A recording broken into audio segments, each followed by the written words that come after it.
children moved out of home a few years ago, and every so often I'll get a phone call from one of them saying, "Mum, how do you cook this?" or "How did you used to make these biscuits or this cake?" And so last month our son rang me and said, "Mum, how do I make those Austrian biscuits that we used to make when we were kids?"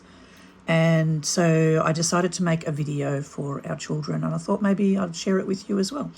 Please don't take my baking expertise too seriously, because as I said, I made this video for our children. So I'm not a master chef by any means. I'm not a pastry chef or anything. I'm just mum cooking at home. And so just made them in my kitchen, and I hope you'll enjoy the recipe. And we used to love making these biscuits when I was little. My mother used to make them with us. Her mother used to make them with her. It's just a handed down recipe. But yeah, and I made it with our children as well. So my parents were Austrian, but my siblings and I grew up here in Australia. Many years ago, probably about 20 years ago, maybe even longer. No, it would be longer. Yeah, it was long before I got married, so it would probably be about 35 years ago. My father went to Austria for a holiday to visit his brother, and he brought me back a few Austrian cookbooks that were written in English, which I really appreciated. And so one of the recipes that Mum used to always make, and I can just open it up, flick the pages, and it'll open on that page, because this is seriously one of the only recipes I've made in here, apart from a couple of the cakes. So these are called vanilla crescents, as you can see up here. In Austrian, we call them Vanillen Kipferl. Okay, so that's the recipe I'm going to be putting a video in here. You can see the page is really well worn. Yeah, even dog-eared, because, yeah, as I said, it's the one recipe that I do love to make. And so, yeah, enjoy this video, and maybe you can attempt making some Austrian biscuits as well with us. Thanks for watching. So making Vanillen Kipferl, you only need 4 ingredients that actually go into the biscuits. So some butter. You can use margarine if you've got that, but I've bought some butter this time. Some plain flour. All right, I'm going to use up that bag before I use the one in the container. White sugar and hazelnuts. So you can buy whole hazelnuts if that's all you can find, and then crush them up yourself. But I've just bought hazelnut meal. Or you can use almonds instead of hazelnut, or you can, mix them both together. Just depends on what you want to make. And then once the biscuits are cooked, all you need is some icing sugar, which is you're going to roll the biscuits in afterwards, and for taste, some vanilla sugar. So that's the ingredients. There's 6 ingredients altogether, 4 for the biscuits and 2 to coat the biscuits after. This is the little Austrian cookbook that Dad got me when he went to Austria years ago, and he picked one that was in English so I could read it. So it should just open up on the right page, because it's pretty much the only one I've ever made, I think. Oh look, there's a Google of cakes in there too. Yeah, let me just find the page, because it's not open. There it is. It's the dirtiest page, because I used to use this book all the time. Vanilla crescents, or Vanillen Kipferl. And so they use almonds in this one. I'm going to use hazelnuts. 1 ounce of almonds, 2 ounces of sugar, and I've converted that into cups, because if I'm making a big batch, I'll use a cup. So 1 cup of nuts, 1 cup of, it says 2 cups of sugar, but I usually just use 1 cup, because 2 cups is a lot of sugar. And then butter, I'll just probably use the whole cake of butter, and 4 cups of plain flour. So I'll take a photo of the actual recipe for you as well, and pop it in the video.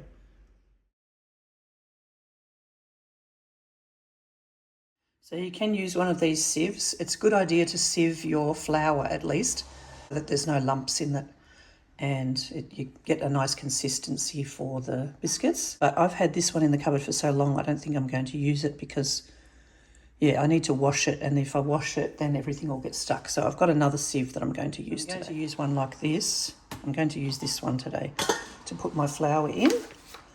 So what did we say? 4 cups of flour, plain flour.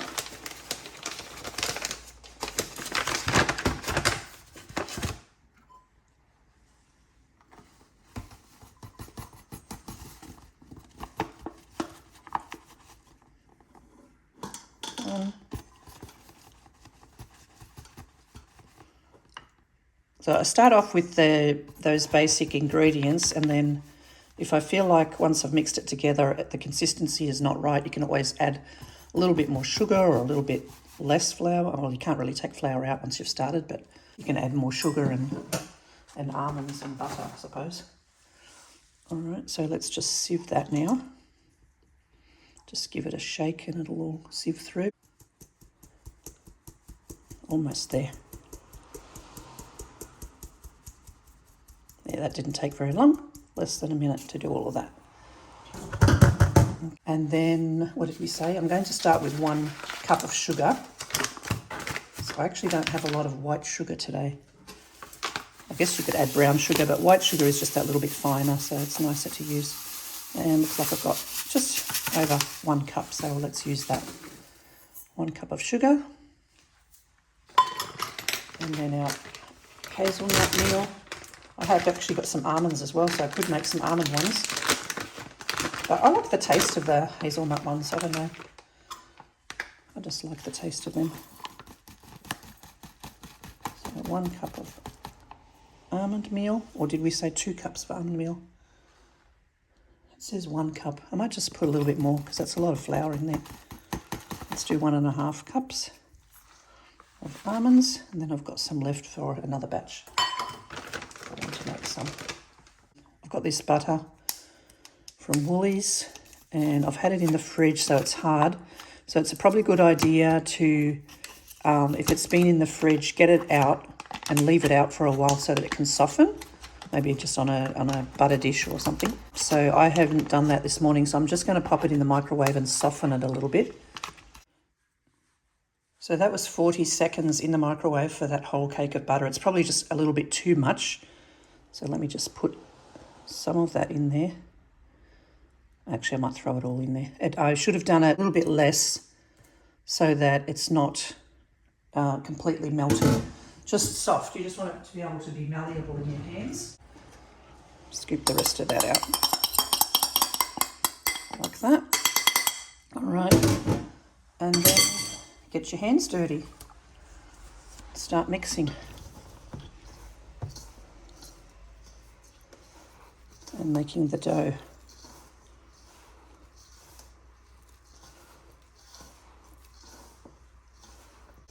My consistency is quite dry still, so I might actually have to add some margarine in there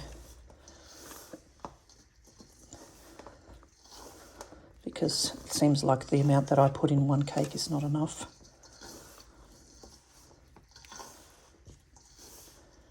Because you want it to be able to join together. Just let's see how we go with this now.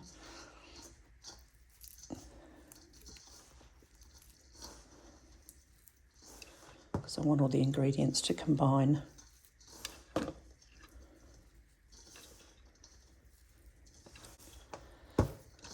So this should make about maybe 2 or 3 trays of biscuits. Yeah, we'll count them after, see how much it makes. I might give some to the family next door.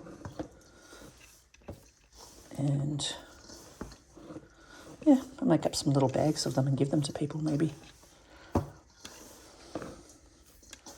Keep some for my friends that come next week to do crochet on Monday.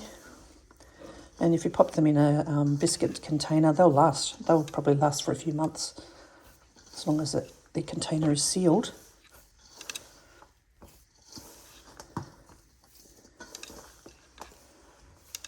They'll last if you don't eat them. Yeah, if you eat them, they won't last very long.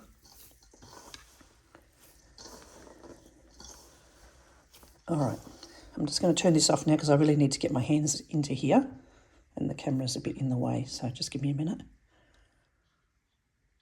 Okay, I put the camera off to the side, so I've got a bit more room now to knead a little bit better. I think I might need 1 more butter.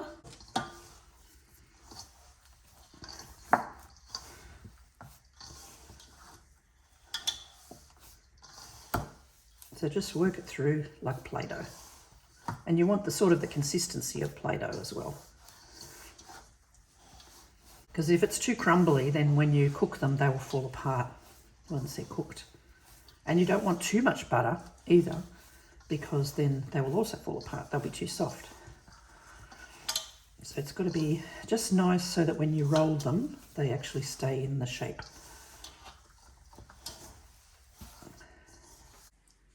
So because it was a little bit hard on my hands, I did as much of the kneading in the bowl as I could, and then I put it on this board. If you've got a nice big rolling board or something, or even on your bench, as long as it's really clean, you can finish rolling it on there. So this is the sort of consistency I want, so that it looks like a bread loaf and everything stays together. And then I've just put some baking paper over a tray, and then we're just going to take little pieces. I don't like to make them too big because they do expand, and then you get biscuits that are too big. And you can make them whatever shape you like. You can make round biscuits if you want to, or you can get, you know, cookie cutters and make dog shapes or whatever. But the actual vanilla crescents are like the shape of a little horseshoe or moon. And then just pop them on the tray, around about that size there. So about that much, just sort of what fits in the palm of your hand. And when I roll them, see how I'm getting like a little crack in there? So then I know it's not quite got enough butter in it. So I may have to add a little bit more butter, because you want it just to go like Play-Doh and not have any cracks in it. Because when they cook, they will actually break apart. So I'll just give them a nice little knead. It was easier for me to knead on the board than in the bowl.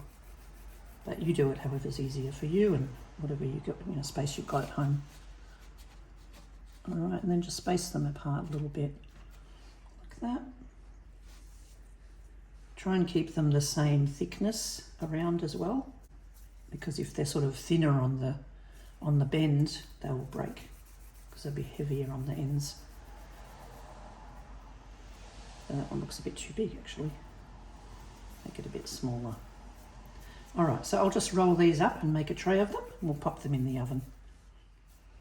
So I actually did have to add some extra butter because they kept cracking, and they seem to be going a little bit better now. So when I bend them, see, they just bend nicely and they don't actually have a crack in them. So that's the sort of consistency you want to have. Yeah, so if they're too dry, just add some more butter. If they're too sticky, then just put a little bit more flour in. But I just do it by feel. I don't do that part by measuring anything. You can just sort of sense if they're going to stay together or not nicely. Okay, so it looks like I'll fit about 20 on the tray. If I squish them together, I could probably fit a bit more, but they will expand, so I don't want them to touch each other and then they'll break when I try and separate them.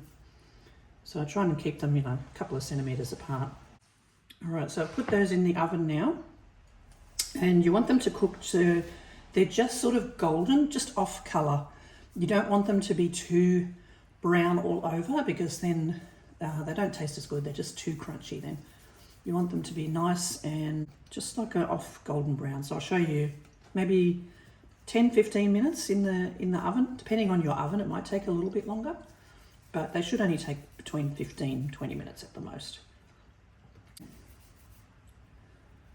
So that's the vanilla Kipferl recipe. And I know Oma used to be a lot more careful with how she actually rolled these and made them, because they were always like perfectly the same size and shape, and I'm just a little bit lazy for that. I'll just make them as good as I can.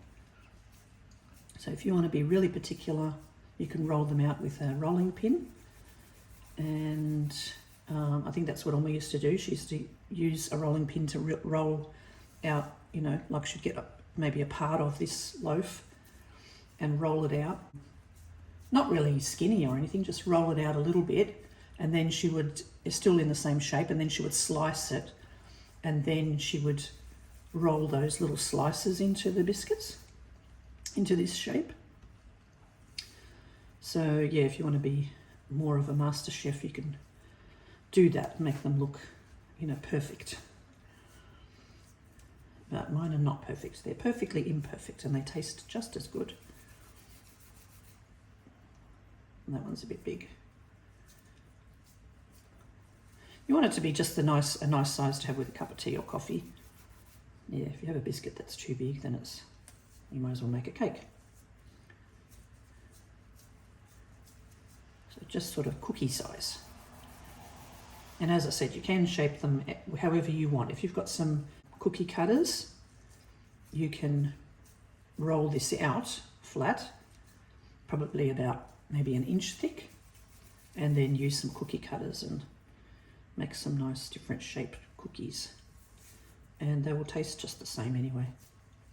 It's actually, if you don't use hazelnuts and you just want to make plain cookies, it's exactly the same technique, but you would just use the butter and flour and sugar, and then you will just have a nice cookie base without the hazelnuts in it. But then you can add whatever you want. Like Oma used to make those cookies and then she'd put like a little jam drop on top, or you could put some chocolate sprinkles on it, or yeah, like cut them out in the shapes of different animals and put sprinkles on it, chocolate sprinkles or hundreds and thousands.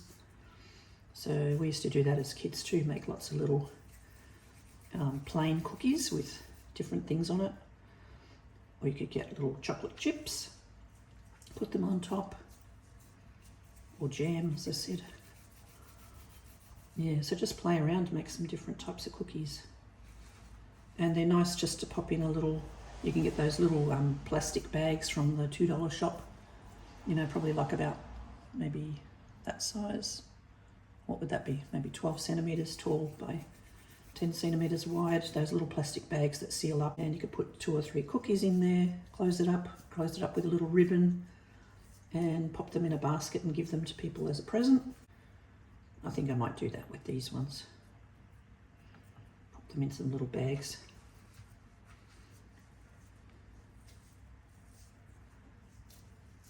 So it looks like I had enough for 40 biscuits. I've got a tiny little bit of dough left. I'll probably get about 43, but I did eat a little bit of it too, because the raw dough is really yummy. But don't eat too much of it, it's not good for you. Well, no worse than a cooked biggie, but it's very yummy when you eat the dough.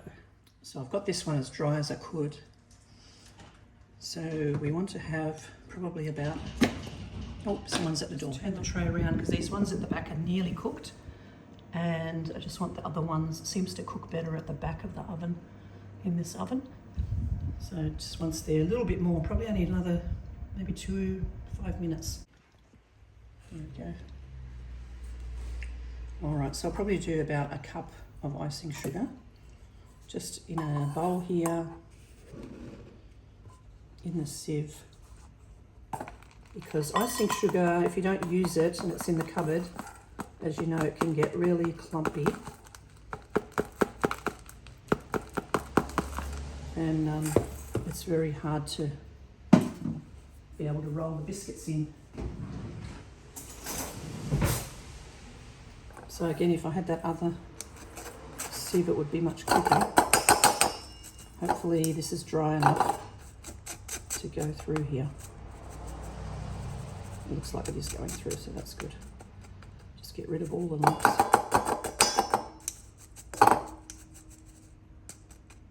All right, so that should be enough for all those biscuits. And I'll probably put about, just see if this is open because it's a new vanilla sugar. I haven't used it yet. I just bought it for these bickies. I'll probably use about half a jar in here. And that's what gives it that nice vanillan flavour.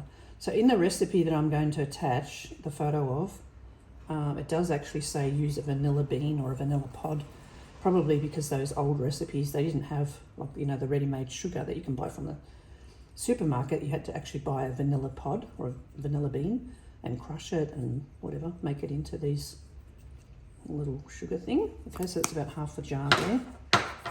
So we'll just mix that through. And we'll just go and check on our biscuits. They should be ready. So they're not quite ready, still the ones in the middle. need a little bit longer. And then you don't roll them in the icing sugar straight away, because while they're hot, it will just make the icing sugar melt onto the biscuit. But you don't want to do it when they're really, really cold, because then the icing sugar won't stick. So you just wait probably maybe 10 or 15 minutes again to let the biscuits cool down slightly, so that they harden, because when you take them out of the oven, they can still feel a little bit soft. So let them cool down and harden, but not completely cold. And then we're going to roll them in the icing sugar. So there's our finished biscuits. So you can see they're just slightly off colour, a little bit nice and brown, but not too much. And when you touch them, they can still feel a little bit soft, but you can feel that they're firm. And you can knock on them, you know they're ready. Okay, so I'm just going to let them cool down, and then we'll roll them in the icing sugar. So I've just put the biscuits on this plate for now to let them cool down. They'll cool down quicker if I don't keep them on that hot tray. And you can see these ones broke. So they were the first ones that I made, that I didn't have enough butter in it. And so as soon as I tried to pick them up, they crumbled into pieces. But I mean, you can still eat them, but probably wouldn't want to give them to someone as a present. All right, so anyway. And now I've got the tray free, so I can cook the other biscuits.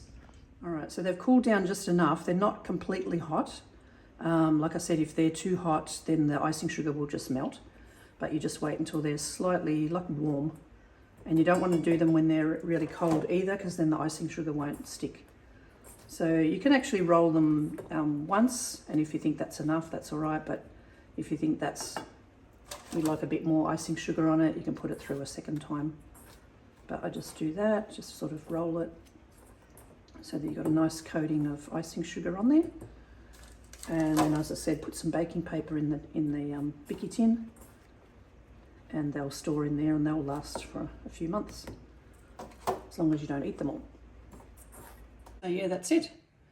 Happy making vanilla Kipferls.